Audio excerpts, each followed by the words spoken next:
Hi and welcome to OTT versus podcast. Like we said last time, each week we'll try and bring you the latest in tech and business from across the OTT industry. Today we have a very special guest, the head of business of Ultra Jhakaas, Marathi OTT, recently launched in India. Venkat and I know each other for a while, though we haven't had the time to speak to each other in the last 2, 3 years. I'm glad that this platform brought us together. We'd like to understand, our readers would like to understand what it takes to launch an OTT from scratch in a hyper competitive country like India. What is the difference between a regional OTT versus a national OTT? What metrics do you measure when you launch versus what happens after a few months after launch and maybe as time progresses? And also a little bit about your strategy. So thank you, Venkat, for making the time on a Saturday to be with us.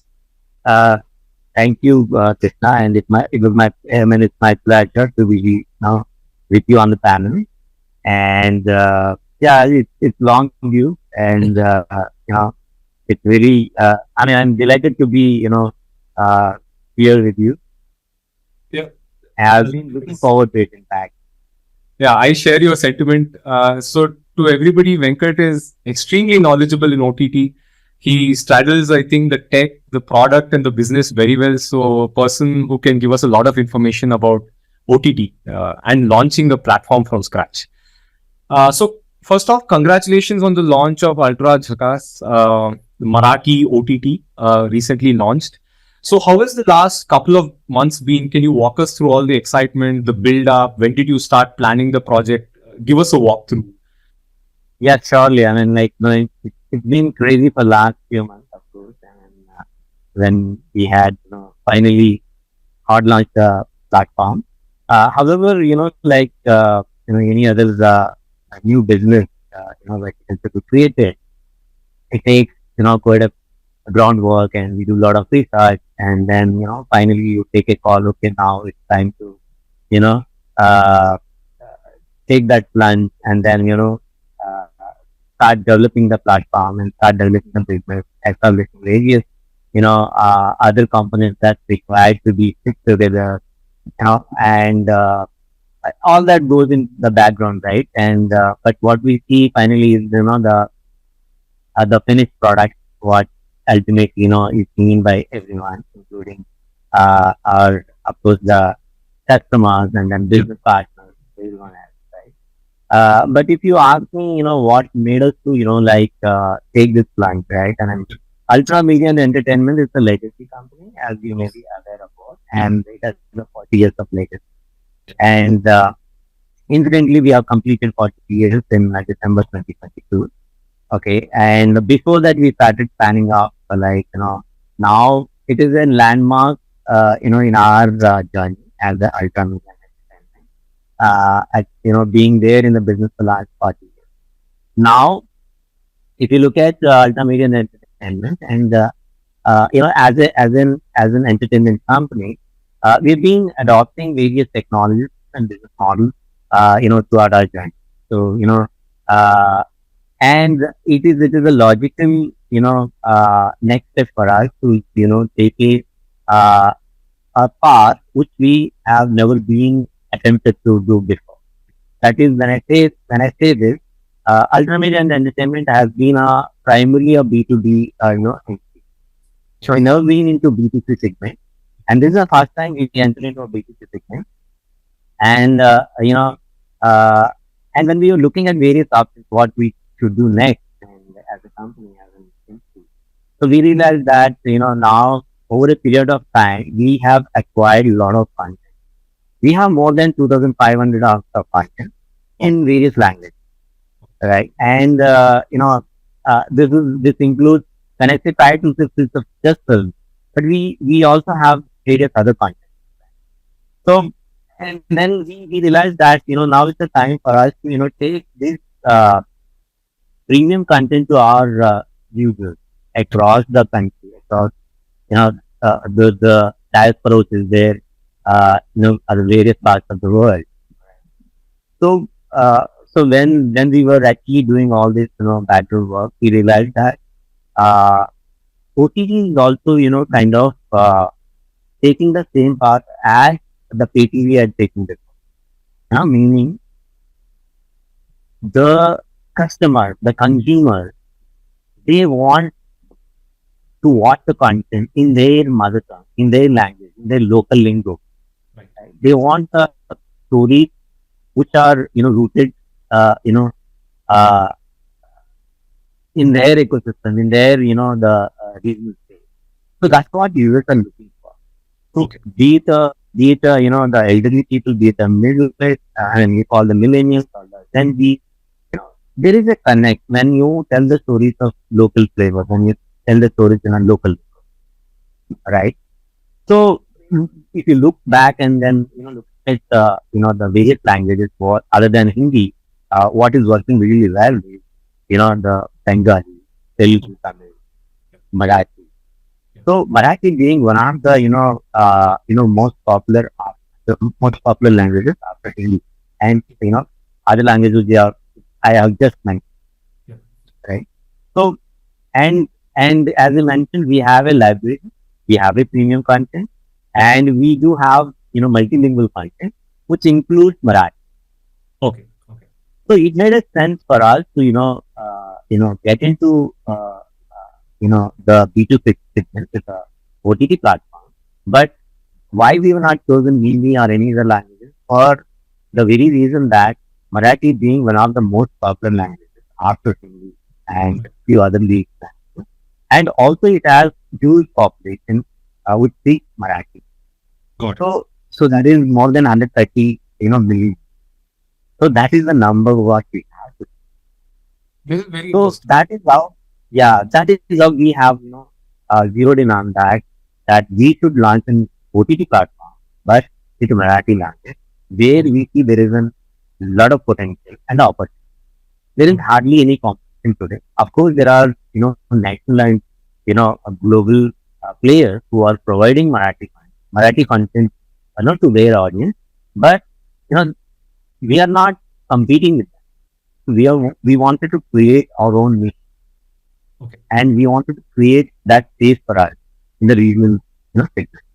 That's how we got into this and built this product. It's very interesting because, like you mentioned, it's a legacy and a legendary company, Ultra. I think some of the largest hits of the 90s and my generation when we were growing up were all Ultra branded.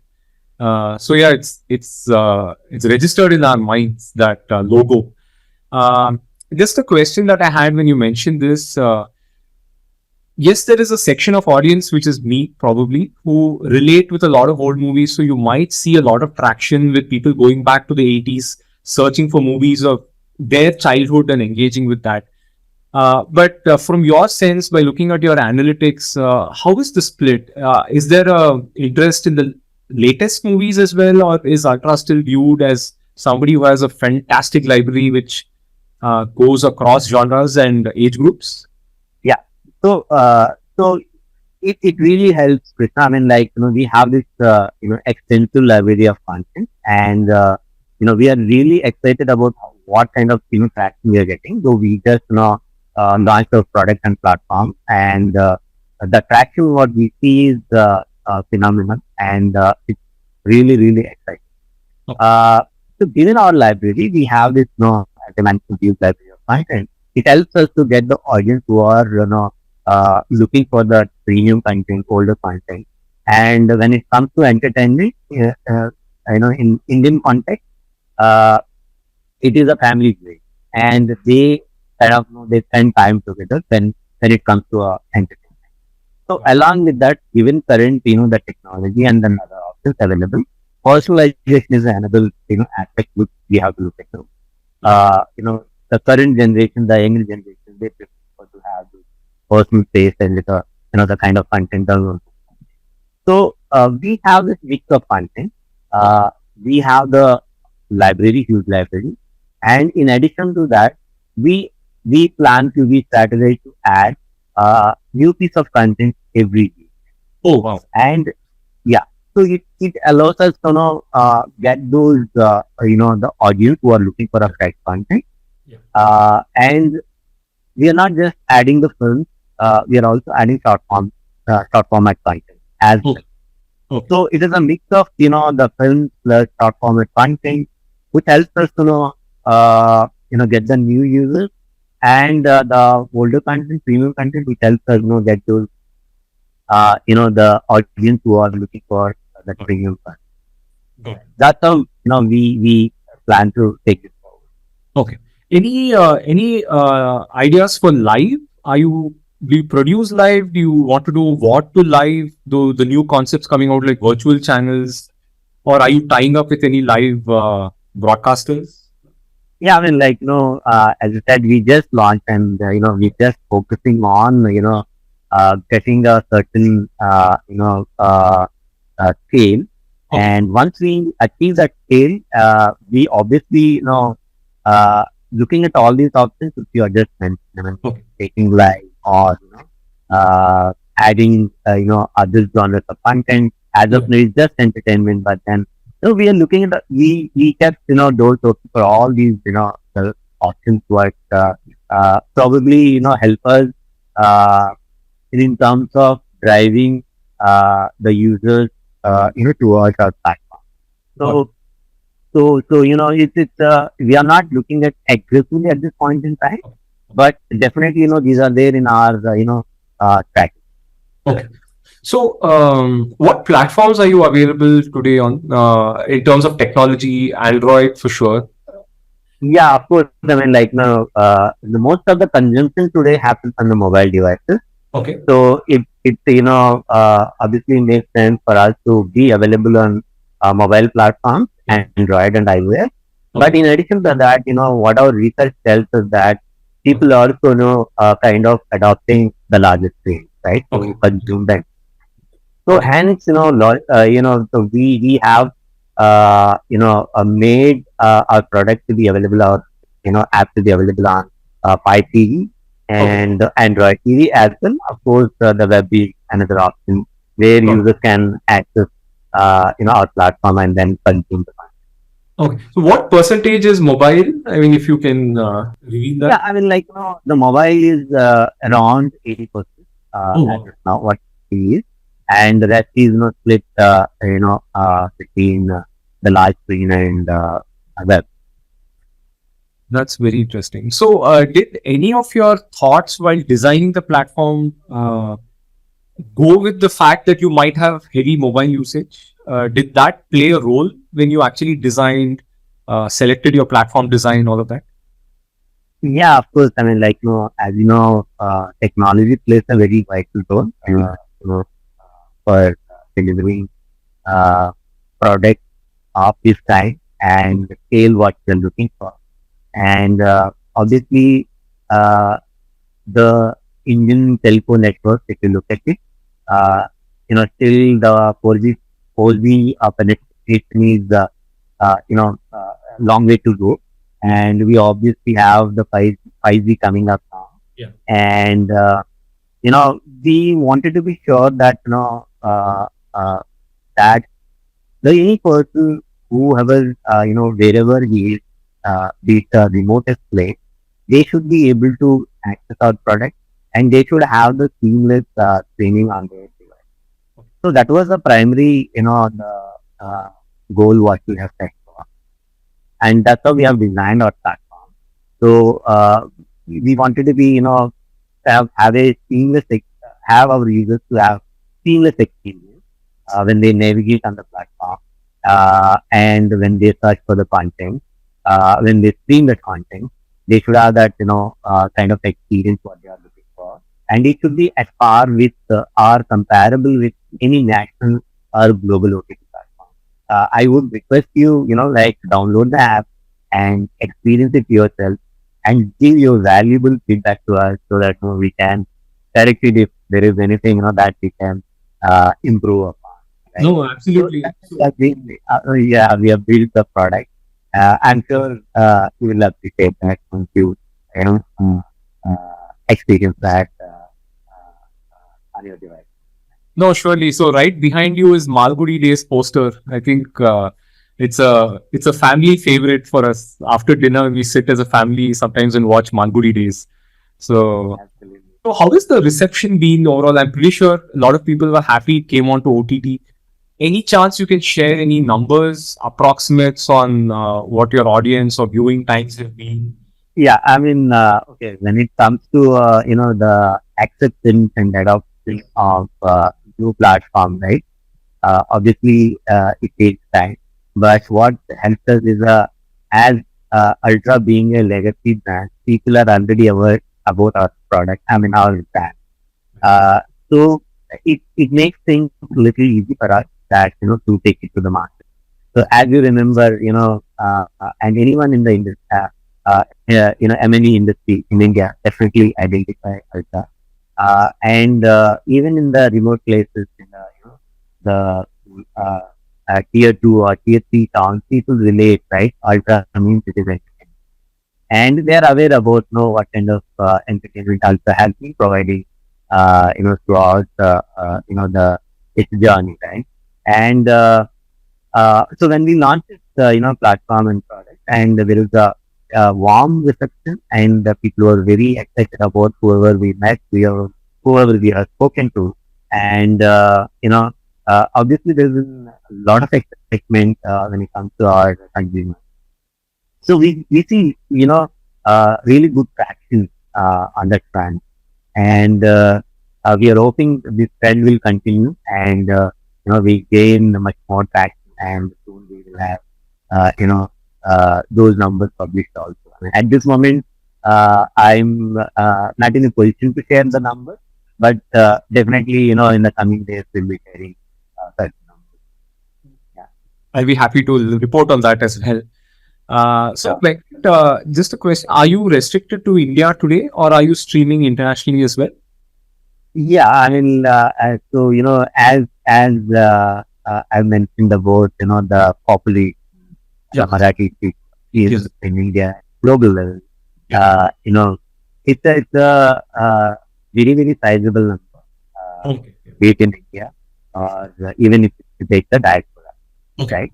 So hence we right from the word go, we felt that we shouldn't restrict ourselves to be just in India, but make it available across the globe, and wherever they are, any Marathi speaking audience, they can download the application, and then they start consuming the content on our platform, be it in the US, Canada, anywhere. But the numbers tells us that in the US and Canada, there are sizable population would speak Marathi. So hence, so it made sense for us to create the product which is accessible across. So we are available at a global. That's interesting. So, Venkat, for the next couple of questions, I might just go back to what you said in the beginning that Ultra was primarily B2B. Um, Now, what is your viewpoint on this aggregation phenomenon in India? Right, like you mentioned, people are going back to the days of cable TV, where you have the sheet in your house. No, you can actually mark what channels you want, and you pay only for that. Yeah, It's correct. it reminds me of that where like Tata has now 26 partners. Extreme, I believe, has 19. I don't know the exact number for Geo. Um, but what, how do you see this playing out, right? Ultra standing as a standalone app brand with your own pricing model versus joining someone, being part of a bundle. What are your thoughts on this? Pros, cons? Yeah, I mean, going alone probably, takes a, longer time to get that, reach and scale, right? Obviously, telcos, definitely help us, in terms of, our, the pay TV aggregator for that matter, you know, uh, uh, provide that, reach and scale, right? And in addition to that, there can be a direct tariff or bundled offers. You know, this definitely helps. The OTT platforms, but it's all depends on one strategy what they primarily want to do.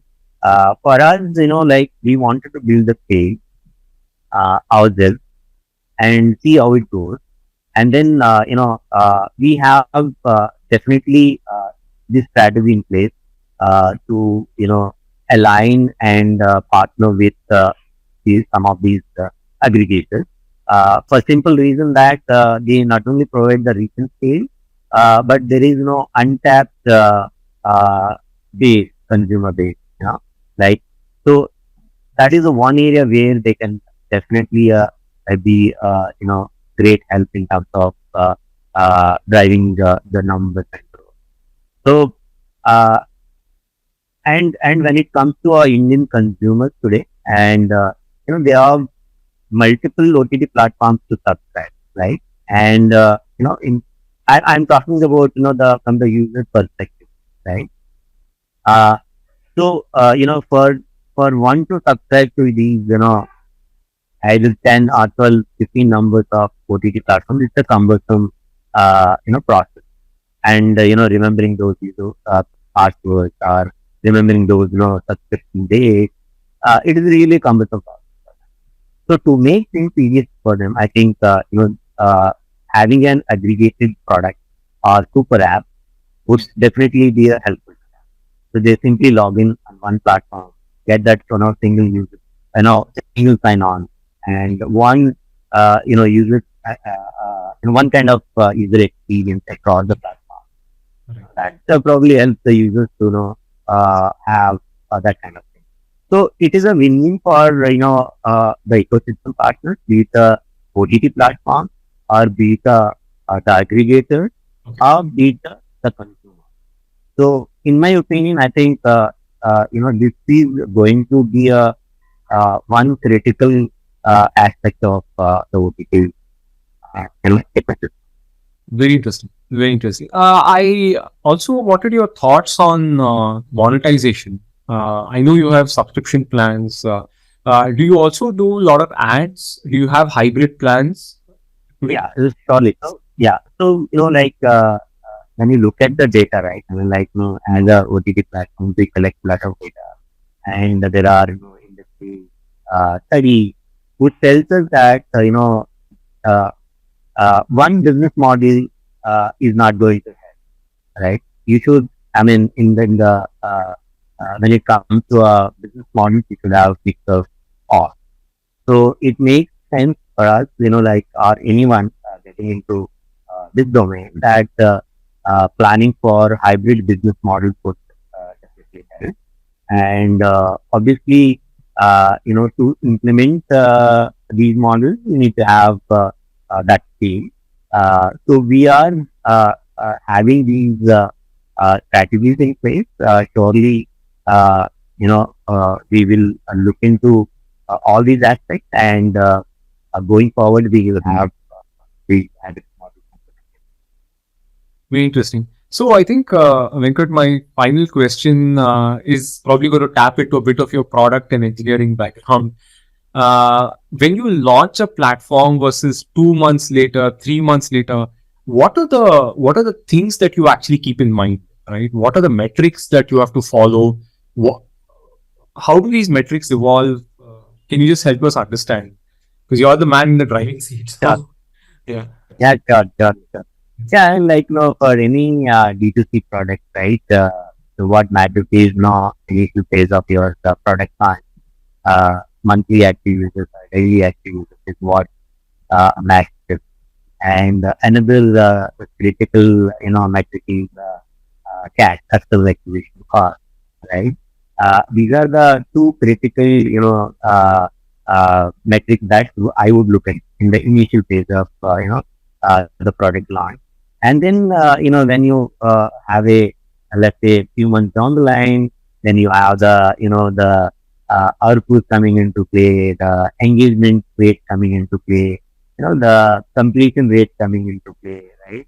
And then when you mature your product, then you have the retention rate, and how many, returning users are coming back, you know, things like this are definitely, we have to look at. And of course, you can segregate them into a commercial metric, retention metrics, or content metrics. But then, these are the mix of, metrics which one has to look into. And currently, we are focused on mouse and route and cash. Do these also somehow influence your curation, your front end? How do those teams actually feed off or contribute to all of this? Yeah, obviously, when you look at the customer journey and, where the, customer is probably having a friction, be it, let's say, if you take the journey right from signing into making payment to and then consuming the content to. So there are various, parameters or the, the metrics that we look into and then see where the, the friction, where the drop-offs are happening and then try and, optimize those areas and improve those areas. And, that's how we see, the overall journey of user and then metrics that we consider critical for us, to monitor and improve upon the product and improve the overall journey of the user, overall user experience of the user on the platform. So that's how we, look into the metrics and that's how we drive our product and analytics, team to, have a close monitoring on these aspects. Considering that you have multiple languages as well, it will be very interesting your data to see which is the most popular language. Do you also have multiple subtitles by any chance? Yeah, I mean, as we mentioned, though as in Ultra, we have multi-language content with us, but as this platform serves only the Marathi language content as of now, and we do provide. And coming to your second question, we do provide subtitles along with our content, but it is primarily English as of now because we expect most of the users who are coming to our platform would be Marathi speaking are the audience who are interested in the Marathi language probably. But yeah, we are providing English subtitles as of now. So some of the premium content and that's how the non-Marathi speaking audience, whoever is coming to the platform, they can consume the content and all that premium content. Yeah, so that's how we kind of have the content and subtitles on the platform. Someday when you probably have more of this data and we're able to share, I'd like to see how many people actually use subtitles and probably people from, let's say, Tamil Nadu or Kerala consuming content in Ultra with a subtitle. That would be very, very interesting. See all of that. Yeah, certainly. I mean, love to, share ideas and then, of course, some data points when we have them in place. Yeah. So, again, I think that brings us to the end of this short interview. Thank you so much, Venkat. Wish you all the best and good luck to Ultra Jhakaas. We'd like to see more things coming out, more content, and probably report a lot more on this.